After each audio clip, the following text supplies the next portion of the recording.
कहा जाता है कि सर्व शिक्षा अभियान की जो किताबें हैं, यहाँ तक कि सिविल सर्विस जो तैयारी करने वाले विद्यार्थी हैं उन लोगों के लिए भी बहुत ही ज़्यादा इम्पोर्टेंट है। यहाँ से पीटी और मेंस दोनों में प्रश्न बनते हैं और बनाए भी जाते हैं। हेलो, गुड मॉर्निंग, नमस्कार दोस्तों।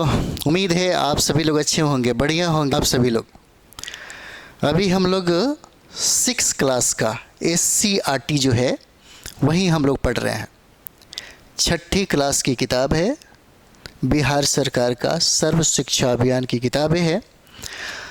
कहा जाता है कि सर्व शिक्षा अभियान की जो किताबें हैं, यहाँ तक कि सिविल सर्विस जो तैयारी करने वाले विद्यार्थी हैं उन लोगों के लिए भी बहुत ही ज़्यादा इम्पोर्टेंट है। यहाँ से पीटी और मेंस दोनों में प्रश्न बनते हैं और बनाए भी जाते हैं। पहले अगर आप देखते होंगे तो 67वीं BPSC के पहले डायरेक्ट सवाल पूछे जाते हैं। पॉलिटी में सर्व शिक्षा अभियान की किताब से डायरेक्ट प्रश्न रहा करता था। अभी शिक्षक भर्ती के लिए बहुत ही ज़्यादा इम्पोर्टेंट है, सिविल सर्विस के लिए भी बहुत ज़्यादा इम्पोर्टेंट है।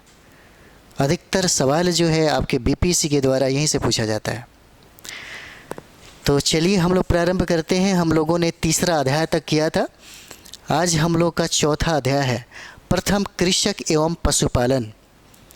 प्रथम कृषक एवं पशुपालन चैप्टर है, आप ज़रूर पढ़िएगा अगर आपके पास किताब है तो।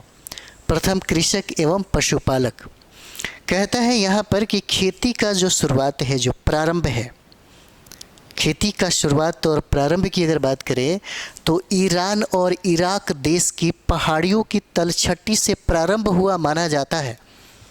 शुरुआत प्रारंभ में, क्योंकि आप देखते होंगे जब आप प्रागैतिहासिक काल पढ़ते हैं, पाषाण काल पढ़ते हैं, तो पाषाण काल को हम लोग अगर 3 भागों में डिवाइड करें तो पूरा पाषाण काल में कृषि की बात नहीं किया जाता।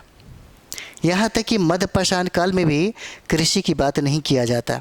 मध्य पाषाण काल में पशुपालन की बात किया जाता है।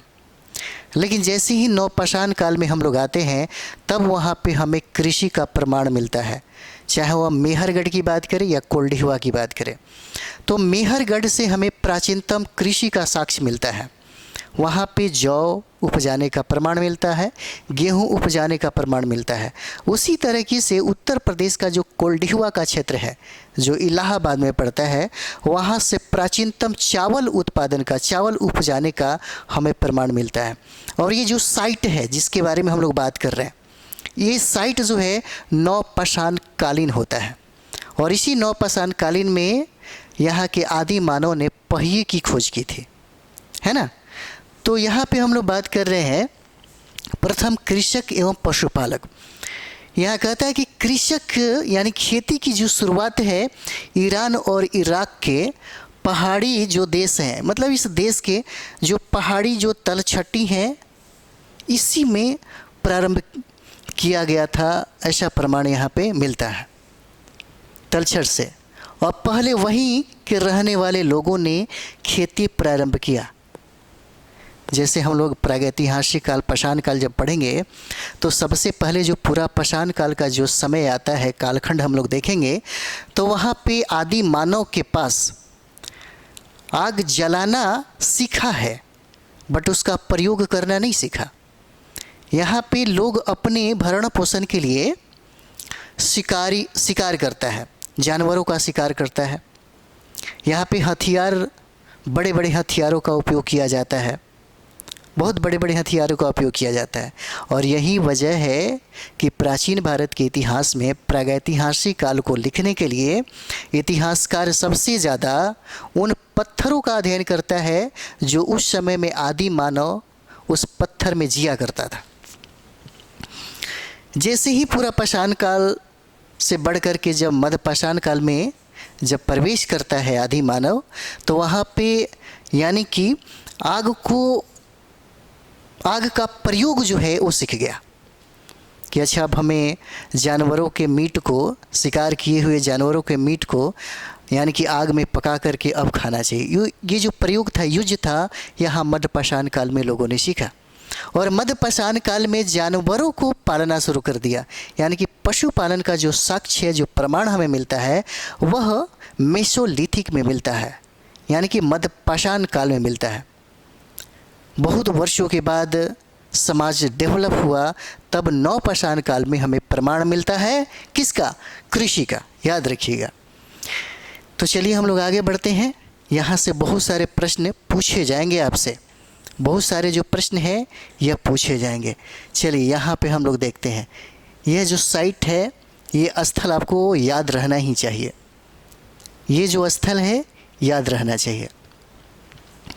यहाँ पे देखिए, कहता है गेहूँ जौ भेड़ बकरी, है ना। गेहूँ जौ भेड़ बकरी कहाँ से प्राप्त हुए हैं? तो मेहरगढ़ से प्राप्त हुए हैं। और मेहरगढ़ कहाँ पे है? तो ये पाकिस्तान में है। लेकिन ये कैसा स्थल है मेहरगढ़? जैसे आप देखते होंगे, जब मध्य पाषाण काल में जब आदि मानव जी रहा था, तो उस समय उसके साथ क्या थी? जीवन का आधार पशुपालन था। लेकिन पशुपालन नवपाषाण काल में आते आते समाप्त नहीं हुआ, उसके साथ था पशुपालन, लेकिन एक चीज़ और ऐड हो गया, जिसको हम लोग कृषि बोलते हैं। और जितने भी साइट हम लोग देख रहे हैं, ये सारे के सारे जो साइट है, जो साक्ष्य है, ये सारे के सारे कौन सा साइट है? तो नवपाषाण कालीन हो जाते हैं। नवपाषाण काल की ये सारे साइट है। और यही जो साइट हम लोग देख रहे हैं मेहरगढ़, इसी मेहरगढ़ से हमें प्राचीनतम कृषि का साक्ष्य मिलता है। प्राचीनतम कृषि का साक्ष्य हमें यहीं से मिलता है, इसी मेहरगढ़ से हमें प्राचीनतम कृषि और पशुपालन का साक्ष्य मिलता है। याद रखिएगा, बहुत इम्पोर्टेंट है ये।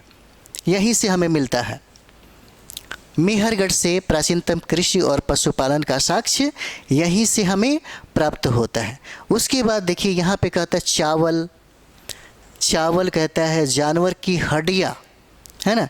यहाँ पे चावल कहता है और कहता है जानवर की हड्डियाँ प्राप्त हुई हैं। ये कोल्डिहवा जो है उत्तर प्रदेश में है, उत्तर प्रदेश के इलाहाबाद में यह है, इलाहाबाद में। और यहाँ से प्राचीनतम चावल का प्रमाण मिला है। और ये जो साइट जो कोल्डिहवा दिख रहा है, यह भी नवपाषाण कालीन स्थल हो जाता है, जो उत्तर प्रदेश के इलाहाबाद में स्थित है। और यहाँ से प्राचीनतम चावल का साक्ष्य मिलता है। बहुत बार प्रश्न पूछा है कि प्राचीनतम चावल का साक्ष्य कहाँ से प्राप्त होता है?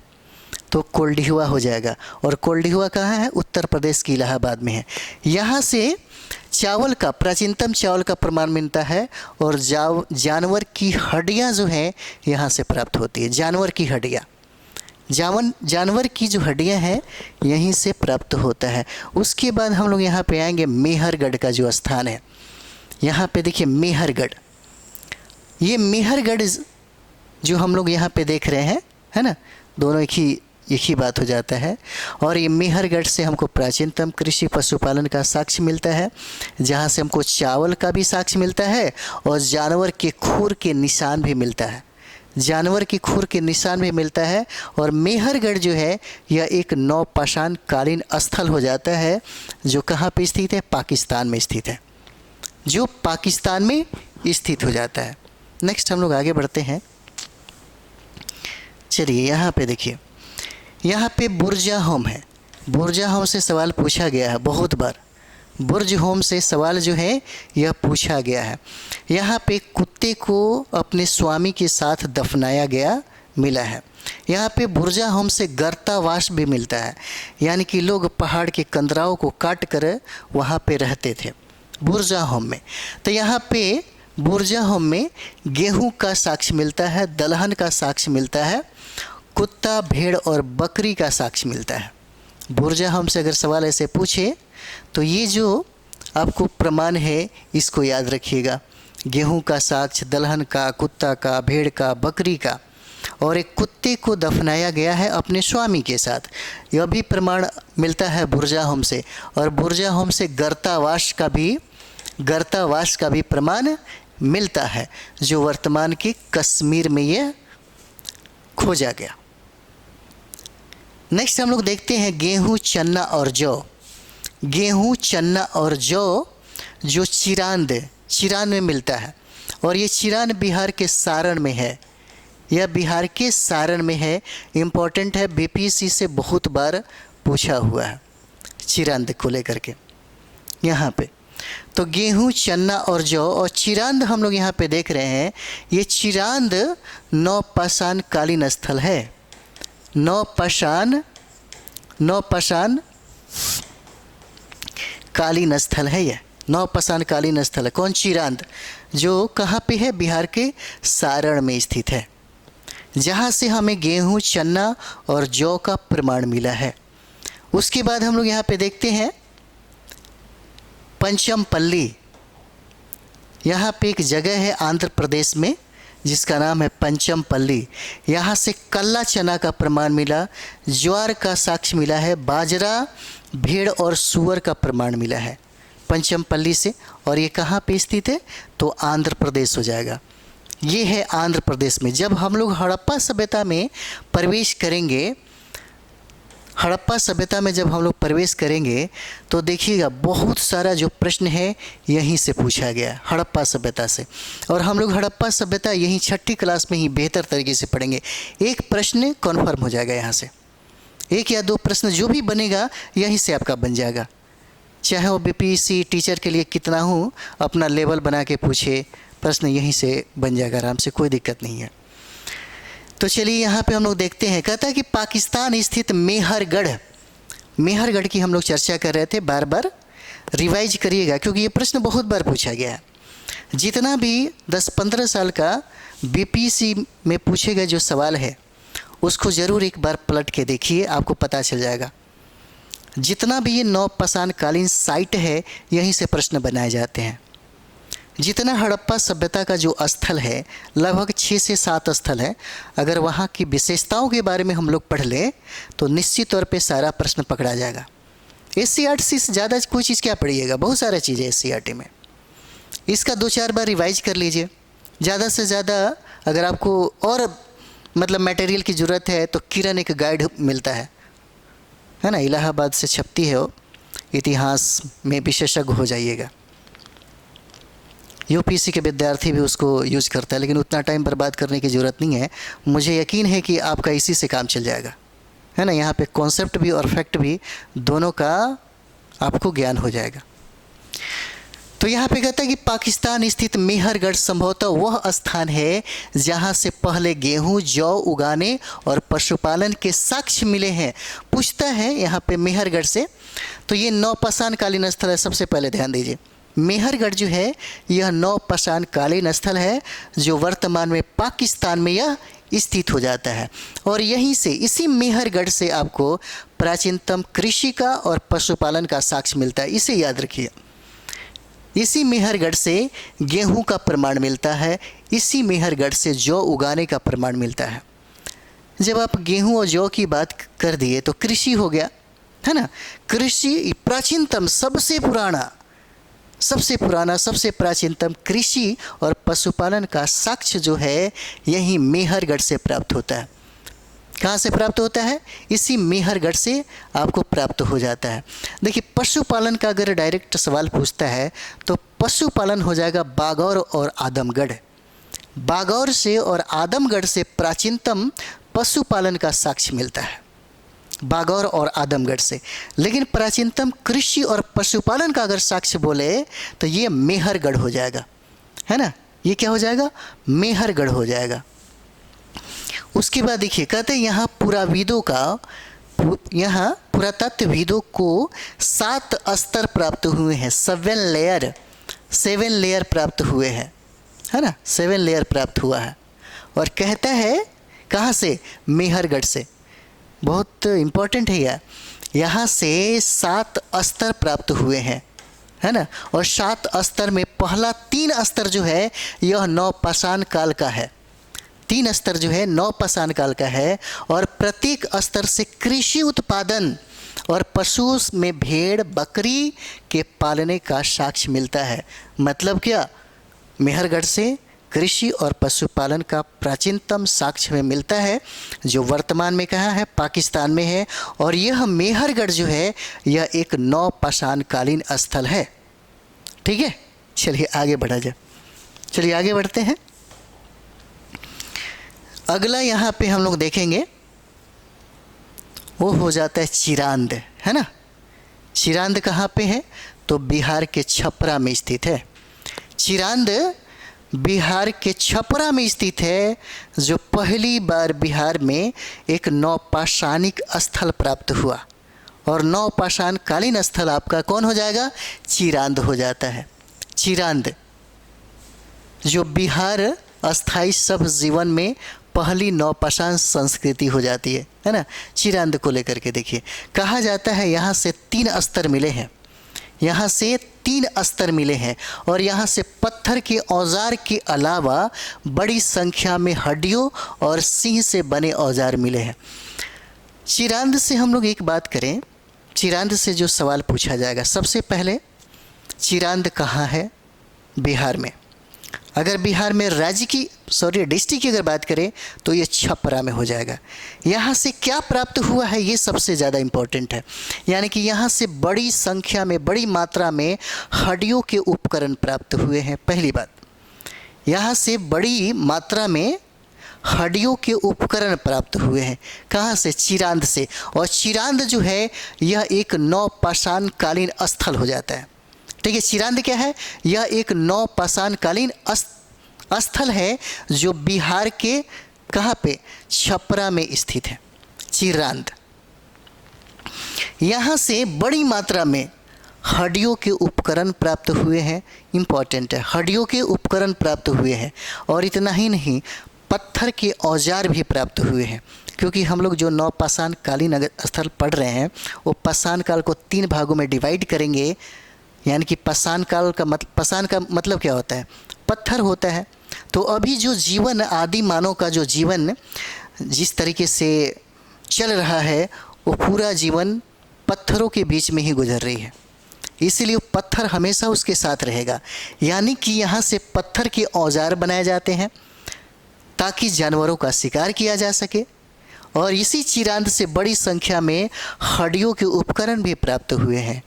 यानी कि हड्डियों से भी हथियार बनाना आदि मानव सीख गया था।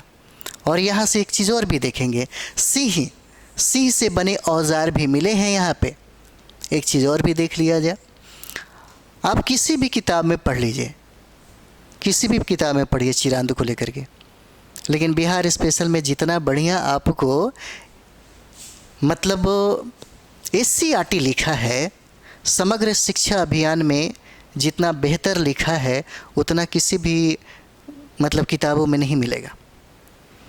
इसीलिए BPSC के अध्यक्ष ने यह बात कही थी कि BPSC में अगर टीचर बनना है तो आप ज़रूर एक बार SCERT का अध्ययन करके आइएगा। तो क्यों एक बार अध्ययन करिएगा, 3-4 बार अध्ययन करिए ना कि एक बार में फाइट कर लीजिएगा। सारे के सारे प्रश्न इधर से बनाए जाते हैं। अगर इतिहास हम लोग पढ़ रहे हैं तो इतिहास इधर से बाहर नहीं जाएगा, इधर से बिल्कुल बाहर नहीं जाएगा। 6वां, 7वां, 8वां, 9वां, 10वां, 11, 12 पढ़ लीजिए ना, इससे बिल्कुल बाहर प्रश्न बनाएगा ही नहीं। 100% यहीं से सवाल पूछे जाते हैं। 0.1, 0.2, 0.3 सारा प्रश्न पलट के एक बार देख तो लीजिए, तब पता चल जाएगा।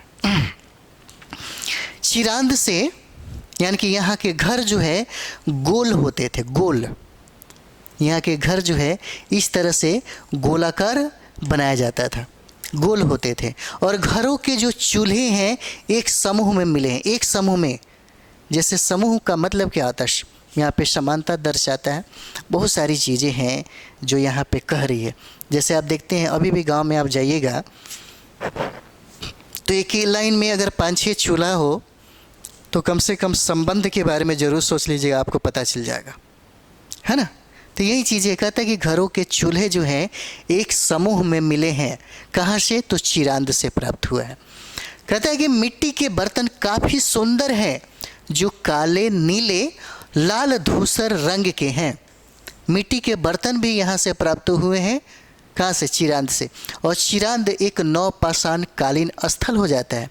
चिरांद जो है बिहार के छपरा में स्थित है, जहाँ से अत्यधिक मात्रा में हड्डियों के उपकरण प्राप्त हुए हैं। और यहाँ से पत्थर के औजार भी प्राप्त हुए हैं। यहाँ तक कि सिंह का औजार भी यहाँ से प्राप्त हुआ है। कहाँ से? तो चिरांद से। और चिरांद में जो लोग रहते थे उनका घर गोल हुआ करता था, यानी कि घरों के जो चूल्हे हैं एक समूह में बनाए जाते हैं। और यहाँ पे देखेंगे मिट्टी के बर्तन काफ़ी सुंदर बनाए जाते थे, उन पे काले नीले रंग और काले धूसर रंग के प्रयोग किए जाते थे। चलिए आगे बढ़ा जाए हम लोग। यहाँ देखते हैं, यहाँ कहता है कि यहाँ गेहूँ धान मसूर के साक्ष्य मिले हैं। यहाँ पे गेहूँ धान मसूर के साक्ष्य मिले हैं एवं मिट्टी के खिलौने भी मिले हैं चिरांद से। इम्पॉर्टेंट है, चिरांद से पूछा जा सकता है गेहूँ धान मसूर के साक्ष्य मिले हैं और मिट्टी के खिलौने भी यहाँ से प्राप्त हुए हैं। मानव ने सबसे पहले किस जानवर को अपना पालतू बनाया? तो ये पता ही होगा, कुत्ता को इन लोगों ने सबसे पहला पालतू बनाया। सबसे पहले कुत्ते को पालतू जानवर बनाया गया। तो चिरांद इम्पॉर्टेंट हो गया। चिरांद से क्या क्या सवाल पूछा जा सकता है? पहला पूछेगा कि किस टाइप का यह स्थल है, तो यह नौपाषाण कालीन स्थल हो जाएगा। चिरांद बिहार के किस ज़िला में स्थित है? तो यह छपरा में हो जाएगा। पूछा जा सकता है कि यहाँ से किस चीज़ की प्राप्ति हुई है? तो अत्यधिक मात्रा में हड्डियों के उपकरण यहीं से प्राप्त हुआ है।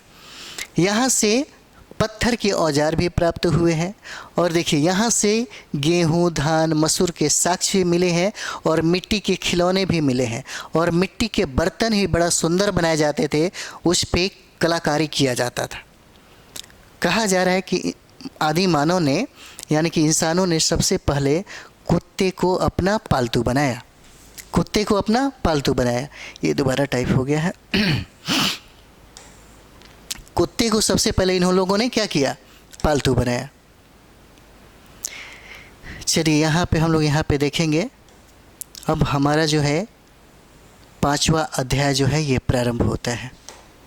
5वां अध्याय में कहता है कि प्रारंभिक शहर है ना, प्रारंभिक शहर में हम लोग देखेंगे यहाँ पे प्रथम नगरीकरण है ना, प्रथम नगरीकरण हम लोग देखेंगे। कहता है कि नौपाषाण काल के बाद धातु युग प्रारंभ हुआ है ना। नौपाषाण काल के बाद धातु युग क्या हुआ? प्रारंभ हुआ। धातु युग प्रारंभ हुआ। और यहाँ पे देखिए धातु युग में निम्न नगरों का विकास हुआ, जिसमें कोटदीजी संस्कृति है, आमरी सिंध संस्कृति है, सरायखेला और जलीलपुर भी है। यह उत्तरी पंजाब में होगा। कालीबंगा कहाँ पे? राजस्थान में है।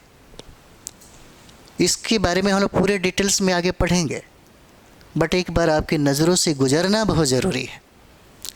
एक बार आपके निगाहों से यह गुजरना ज़रूरी है, तब चीज़ें ज़्यादा समझ में आएगी।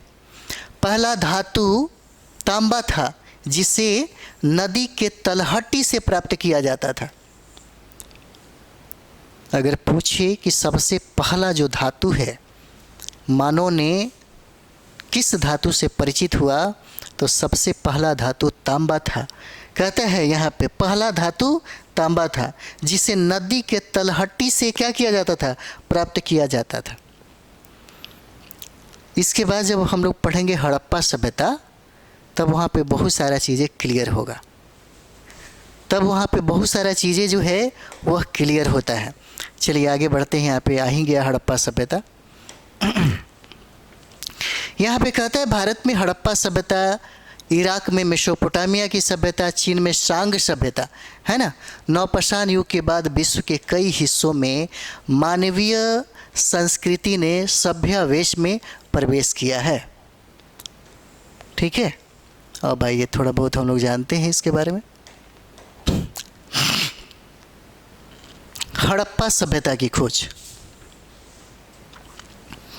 हड़प्पा सभ्यता को कई नामों से जाना जाता है।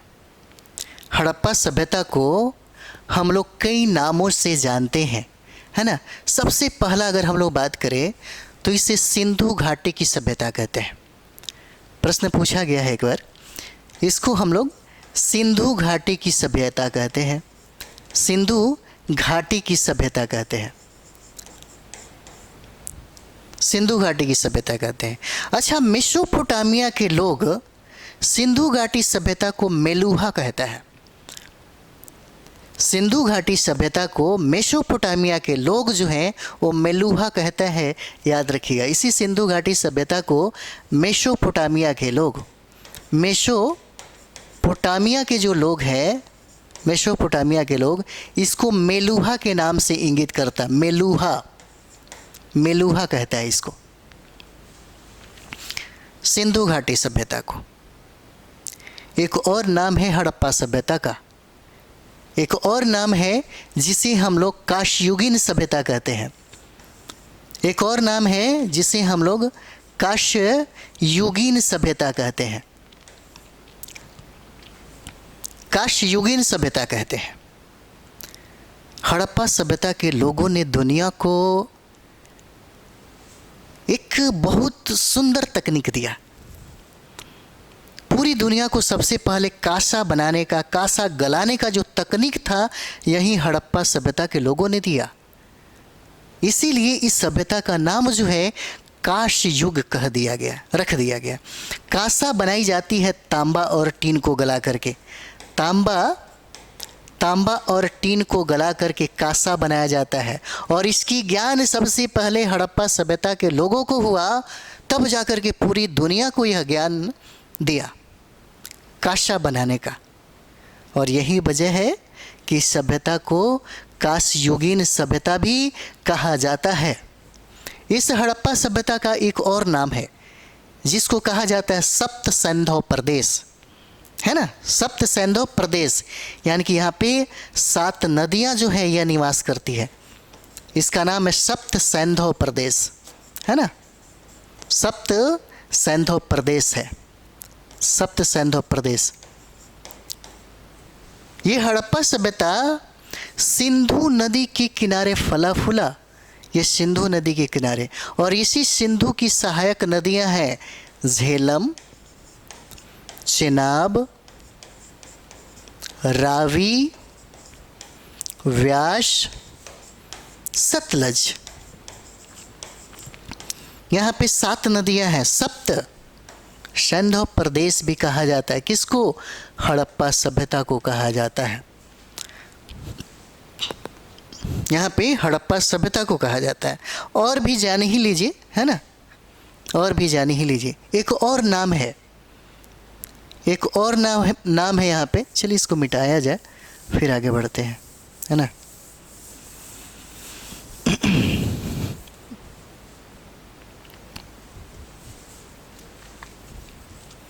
एक और नाम है, इसको हम लोग आधे ऐतिहासिक काल की श्रेणी में रखते हैं। क्यों रखते हैं? अब यहाँ पे देख लीजिए, यहाँ पे आधे ऐतिहासिक की श्रेणी में हम लोग रखते हैं। कहा जाता है कि यहाँ पे पुरातात्विक साक्ष्य तो मिला, यहाँ पे हमें पुरातात्विक साक्ष्य तो मिला, साथ ही साथ यहाँ पे लिपि भी मिलती है। लेकिन यहाँ पे पुरातात्विक साक्ष्य तो मिलता है, साथ ही साथ हमें लिपि की भी प्राप्ति होती है, परंतु यह लिपि पढ़ा नहीं जा सका है, पढ़ा नहीं जा सका है। जिसका उदाहरण हम लोग हड़प्पा सभ्यता देख रहे हैं, जिसका उदाहरण हम लोग क्या देख रहे हैं? हड़प्पा सभ्यता देख रहे हैं। और यहाँ पे जो लिपि मिला है उसी को हम लोग भाव चित्रात्मक लिपि बोलते हैं। भाव चित्रात्मक लिपि हम लोग बोलते हैं। यानी कि लिपि जो लिखा रहता था, भेड़, गाय, सुअर, जो भी जानवर है, उसी जानवरों को इंगित किया जाता था। उनका मतलब वो लोग समझते होंगे, जब हम लोग आज तक नहीं समझे, है ना, आज तक पढ़ा नहीं जा सका। बड़े बड़े विद्वान कोशिश किए, बड़े बड़े इतिहासकार ने भी कोशिश किया, लेकिन आज तक पढ़ा नहीं जा सका। अगर पढ़ लिया जाता तो इतिहास का जो आयाम है वो बदल जाता। फिर हम जो अनुमान लगाते हैं हड़प्पा सभ्यता के बारे में, हमें वहाँ से सटीक ज्ञान और सटीक जानकारी हासिल हो जाता। यानी कि उस लिपि को हम लोग पिक्टोग्राफी कहते हैं, भाव चित्रात्मक लिपि कहा जाता है। इसका मतलब है कि इस सभ्यता को हम लोग भाव चित्रात्मक सभ्यता भी कहते हैं, है ना। इस सभ्यता को हम लोग भाव चित्रात्मक भी कहते हैं।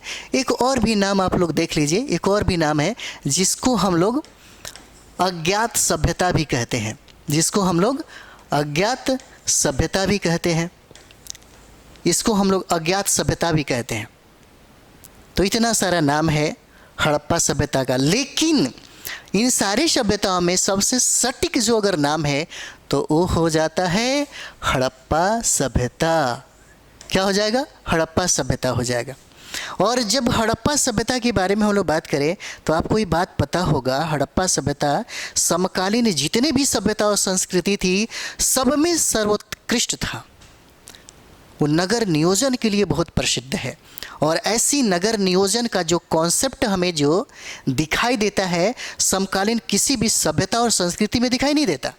जैसे में समकालीन सभ्यताओं की अगर हम लोग बात करें यहाँ पे, तो समकालीन सभ्यताओं में मेसोपोटामिया की सभ्यता देखिए, मेसोपोटामिया की सभ्यता है ना, मेसोपोटामिया की सभ्यता, जिसको हम लोग सुमेरियन सभ्यता भी कहते हैं, उपनाम है सुमेरियन सभ्यता है ना, जिसको हम लोग मेसोपोटामिया की सभ्यता को सुमेरियन सभ्यता भी कहते हैं। और यह जो है दजला फरात नदी के किनारे फला फूला, यह जो है दजला फरात है ना, दजला फरात नदी के किनारे फला फूला।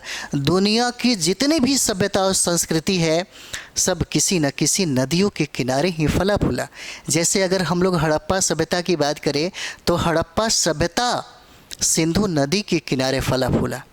इसी तरीके से मेसोपोटामिया सुमेरियन की जो सभ्यता है दजला फरात नदियों के किनारे यह बसा और फला फूला।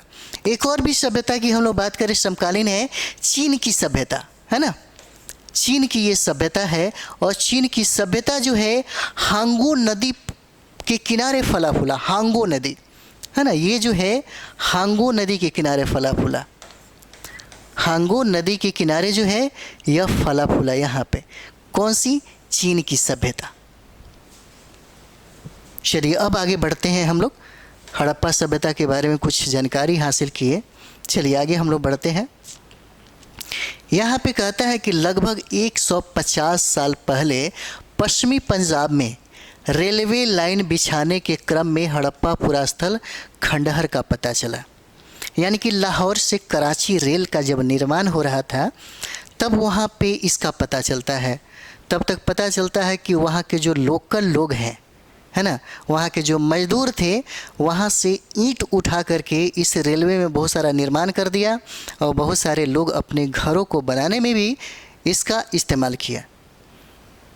कुछ दिनों के बाद तुरंत ही वहाँ पे पुरातत्वविदों को भेजा गया और उसको मतलब बाउंड्री करवाया। यहीं से हमें प्रमाण मिलता है, यहीं से हमें पता चलता है कि एक समय में यह सभ्यता बहुत ही विकसित अवस्था में रही होगी जिससे हम लोग अभी पढ़ रहे हैं। चलिए, हड़प्पा नगर की खोज सबसे पहले हुई थी। हड़प्पा नगर की खोज सबसे पहले हुई थी। सबसे पहले होने की वजह से ही इसका नाम हड़प्पा सभ्यता रखा गया। इसलिए हड़प्पा सभ्यता का नाम तो बहुत सारा है। मोहनजोदाड़ो की सभ्यता भी बोलते हैं, जिसको मृतकों का टीला कहा जाता है, लेकिन प्राथमिकता अगर दे तो ये हड़प्पा सभ्यता ही हो जाएगा क्योंकि सबसे पहले इसी का खोज किया गया। अब यहाँ पे देखिए, हड़प्पा के अधिकांश नगर 2 हिस्सों में बटे हुए थे। क्या कहता है? 2 हिस्सों में बटा हुआ था। कहता है पश्चिमी हिस्सा छोटा परंतु सुखी संपन्न था। पश्चिमी जब हम लोग देखेंगे तो छोटा था परंतु कहता है कि सुखी संपन्न था। यानी कि 2 दुर्ग बनाए गए थे। हड़प्पा सभ्यता में 2 दुर्ग था। एक था ऊंची सबसे ऊपर दुर्ग बनाई जाती थी और एक था निचली दुर्ग। ऊपरी दुर्ग जो बनाया गया था वह दुर्ग आर्टिफिशियल था, यानी कि मिट्टी को भराव करके उसका प्रयोग किया जाता था। और वहाँ की संख्या भले कम हो लेकिन वहाँ पे कुलीन वर्ग रहते थे। जितने भी अमीर और शासक टाइप के जो लोग हैं वहीं रहा करते थे। इतना तो नहीं पता चला है कि हड़प्पा सभ्यता में कोई राजा रहता था कि नहीं रहता था, है ना। जैसे बहुत सारी चीज़ें हैं। जैसे एक प्रश्न कहता है, करता भी है, यूपीएससी में भी प्रश्न पूछा गया था कि हड़प्पा सभ्यता में निम्न में से किसकी प्राप्ति नहीं होती, है ना। और वहाँ पे ऑप्शन में गाय भी दिया था, लेकिन हमें साक्ष्य नहीं मिला है गाय का, लेकिन बैल का साक्ष्य मिला है। अब ज़रा सोचिए, बिना गाय का बैल कैसे आ जाएगा, है ना। तो थोड़ा सा ये लगता है, इसीलिए जो पढ़िए सही तरीके से पढ़िए। तो हड़प्पा के अधिकांश नगर दो हिस्सों में बटे हुए थे। पश्चिमी हिस्सा जो है, यानी कि पश्चिमी जो दुर्ग है वह ऊंचाई पर था, जहाँ पे मिट्टी का भराव किया जाता था और वहाँ के जो लोग हैं वो कुलीन वर्ग में आते थे। उसके बाद पूर्वी हम लोग दुर्ग की बात करें जो बिल्कुल नेचुरल था और वहाँ पे जनसंख्या भी सबसे ज़्यादा था, वहाँ पे मजदूर की संख्या ज़्यादा हो, सर्वहारा वर्ग जो है इनकी संख्या जो है वहाँ पे ज़्यादा देखा जाता था। चलिए आगे बढ़ा जाए हम लोग। निचले साधारण लोग रहते थे, है ना। हाँ, यहाँ से आपको प्रश्न बन सकता है, यहाँ से बनता ही बनता है। हम लोग हड़प्पा, मोहनजोदड़ो, कालीबंगा, लोथल, इस तरीके से बहुत साइट है, लगभग 8-10 साइट है जहाँ पे हम लोग करेंगे। यहाँ से प्रश्न बनेगा, ग्रांटेड है कि यहाँ से प्रश्न ही बनता और पूछा जाता है ना। तो जैसे में यह नगर हो गया और यहाँ पे खोजकर्ता कब खोजा गया, किस नदी के किनारे है, इतना याद होना चाहिए, है ना। इतना जो है याद होना चाहिए। जैसे हड़प्पा सभ्यता को किसने खोजा, तो हड़प्पा सभ्यता को खोजकर्ता दयाराम साहनी है। कब खोजा गया, 1921 में खोजा गया। बहुत बार प्रश्न पूछा है कि हड़प्पा सभ्यता किस नदी के किनारे है, तो ये रावी नदी हो जाएगा। हड़प्पा सभ्यता जो है यह रावी नदी के किनारे है, याद कर लीजिएगा। 1, 2, 3, 4 ये फैक्ट याद रहना चाहिए। हड़प्पा सभ्यता का खोज 1921 में किया दयाराम साहनी के द्वारा। और ये हड़प्पा सभ्यता जो है, हड़प्पा सिर्फ हड़प्पा, ये हड़प्पा रावी नदी के किनारे है। हड़प्पा रावी नदी के किनारे खोजा कब गया, 1921 में। कौन खोजा, दयाराम साहनी। ठीक उसी तरीके से यहाँ पे मोहनजोदाड़ो है। मोहनजोदाड़ो को की खोज जो है 1922 में किया गया और यह सिंधु नदी के किनारे है। यह सिंधु नदी के किनारे है। मोहनजोदड़ो कब खोजा गया, 1922 में। कौन खोजा, राखालदास बनर्जी के द्वारा खोजा गया। राखालदास बनर्जी के द्वारा खोजा जाता है। यहाँ पे देखते हैं कालीबंगा, बहुत बार प्रश्न पूछा गया। इसकी विशेषता हम लोग पढ़ेंगे तब जाके प्रश्न यहाँ से पकड़ाएगा। प्रश्न यहाँ से भी पूछेगा, क्योंकि देखते हैं हड़प्पा सभ्यता से कभी कभी सिविल सर्विस में 2 प्रश्न 3 प्रश्न पूछ देते हैं, उसके ऊपर डिपेंड रहता है, लेकिन प्रश्न की गारंटी रहता है। यहाँ से प्रश्न पूछेगा ही पूछेगा, चाहे बीपीएससी सिविल सर्विस हो या टीचर की एग्जाम है। तो कालीबंगा जो है इसे 1961 में खोजा गया और यह घग्गर नदी के किनारे है। कालीबंगा घग्गर नदी के किनारे, कालीबंगा घग्गर नदी के किनारे। कब खोजा गया, 1961 में। 61 खोजकर्ता कौन था, ब्रजवासी लाल थे। किसको, तो कालीबंगा को। कालीबंगा, है ना, घग्गर नदी के किनारे। उसके बाद लोथल, लोथल को खोजा गया 1954 में। यह भोगवा नदी के किनारे। बहुत बार प्रश्न पूछा है, आप लोग बीपीएससी का प्रश्न उठा के देखिएगा, बहुत बार ये प्रश्न पूछा है। कालीबंगा किस नदी के किनारे, लोथल किस नदी के किनारे, बहुत बार पूछा हुआ है। कालीबंगा से क्या प्राप्त हुआ, लोथल से क्या प्राप्त हुआ, यह प्रश्न पूछा गया है। हल का निशान, गोदी, यहाँ पे गोदीवाड़ा का निशान, ये सब चीज़ें पूछा हुआ है। तो कालीबंगा जो है यह घग्गर नदी के किनारे है और लोथल जो है ये भोगवा नदी के किनारे है और इसको खोजा रंगनाथ राव ने। किसने खोजा, रंगनाथ राव ने इसको खोजा। चलिए आगे बढ़ा जाए हम लोग। उसके बाद हम लोग यहाँ पे देखते हैं धौलावीरा। यहाँ धौलावीरा देखते हैं। धौलावीरा से बहुत बार प्रश्न पूछा गया। धौलावीरा से बहुत बार प्रश्न जो है ये पूछा गया है और यही धौलावीरा को हम लोग लेक सिटी कहते हैं। लेक सिटी यानी कि विश्व में सबसे ज़्यादा उन्नत जल निकास प्रणाली इसी धौलावीरा से प्राप्त होता है, जिसको हम लोग लेक सिटी कहते हैं, है ना, जिसको हम लोग लेक सिटी कहते हैं। और यहीं से उन्नत जल निकास प्रणाली प्राप्त होती है धौलावीरा से, जिसको खोजा RS बिष्ट ने और 1990 में खोजा गया। और यह धौलावीरा जो है लूनी नदी के किनारे है। यह जो है लूनी नदी के किनारे हो जाता है। चन्हू दड़ो भी देख लीजिए। चन्हू दड़ो से तो बहुत सारे सवाल पूछे जाते हैं। चन्हू दड़ो से लिपस्टिक का साक्ष्य मिला है। चन्हू दड़ो से लिपस्टिक का साक्ष्य मिला है 1931 में। 1931 में इसे खोजा गया, 1931 में। और यह जो है सिंधु नदी के किनारे है। चन्हू सिंधु नदी के किनारे है और इसको खोजा गोपाल मजूमदार ने खोजा था। चन्हू दड़ो को कौन खोजा? गोपाल मजूमदार ने, और 1931 में खोजा गया और यह सिंधु नदी के किनारे है। कौन? चन्हू दड़ो। और चन्हू दड़ो को हम लोग सौंदर्य की नगरी कहते हैं। सौंदर्य की नगरी कहते हैं किसको? चन्हू दड़ो को कहते हैं। यहाँ से मनकी का साक्ष्य मिलता है और इसी चन्हू दड़ो से पीछा करता हुआ एक कुत्ता का साक्ष्य भी मिलता है, चन्हू दड़ो से मिलता है। चलिए उसके बाद हम लोग देखते हैं श्रृंगपुर। इसको माधव स्वरूप वत्स ने खोजा 1931-1953 में खोजा और ये जो है रंगपुर के हैं तो मादर नदी के किनारे हो जाता है। यह जो है मादर नदी के किनारे हो जाएगा। यहाँ से एक प्रश्न बनता है, पूछा ही जाएगा आपसे, ठीक है। तो